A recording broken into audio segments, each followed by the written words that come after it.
So I'm out here by the Beale Wagon Road, and we're out here by Laws Spring, which is actually a historic spring where travelers would rest to stock up on water.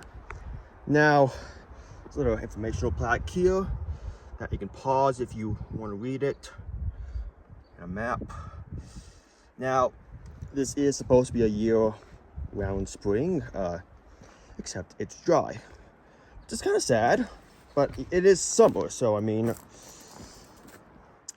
it is kind of a disappointment. I was really hoping to see some water, but yeah, here it says Laws Spring, and we'll enter to the spring. In fact, yeah, it's pretty dry. It's pretty dry,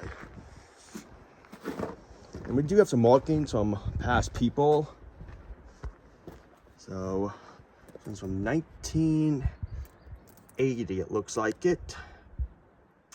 Looks like yes, and I can't read the bottom word. And we have this one from 1987, it looks like it. 1907 maybe.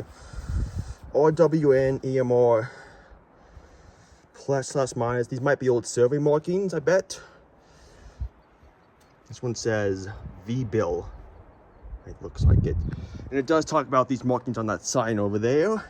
They don't actually have a They don't actually know what they're supposed to mean.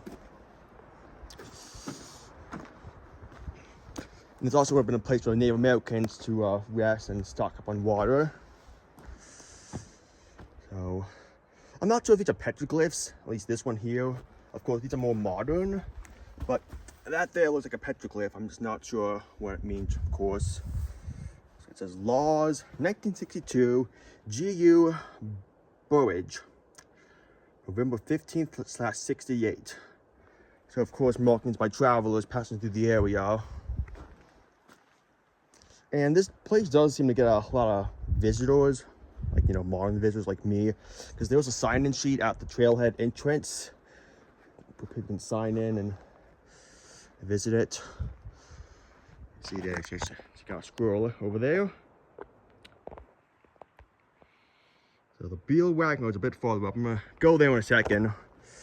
It's kind of sad that this is dry. I was really hoping for some water. All right, we're just south of Laws Spring now, about 0.2 miles, and here's the marker telling you where the Beale Trail went. Would have gone that way and that way.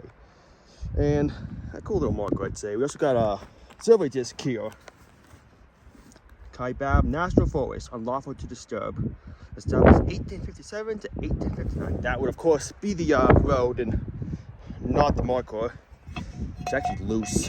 Probably no one's stolen that yet, but $250 fee, you know, to steal and get away with it. Please don't do that, though. I'm just saying that jokingly. So let's follow the trail a bit, I guess.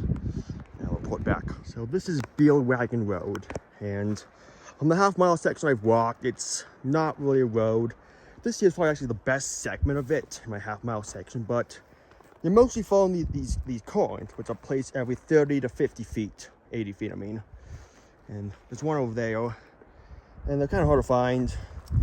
This is probably the best segment of the road. You can see where they've moved boulders to kind of indicate each end of the road. Probably because this is actually a wash here. Water would flow down this wash and into Laws Spring, farther down the line. But it's mostly a footpath. It is a footpath, and I wouldn't even call it that. You're mostly looking for just crushed foliage and trying to find out what the corns are, just to follow the road trail at this point. I've not really found any indications of human life. I did find one rusty metal pipe that might have been used to collect water from the spring. But other than that, there's really not much out here. So, you know, just gonna head back to Laws Spring and back to my truck. See if there's anything else I missed. But other than that, you can see where the rock kind of ends end, and you're back to a footpath.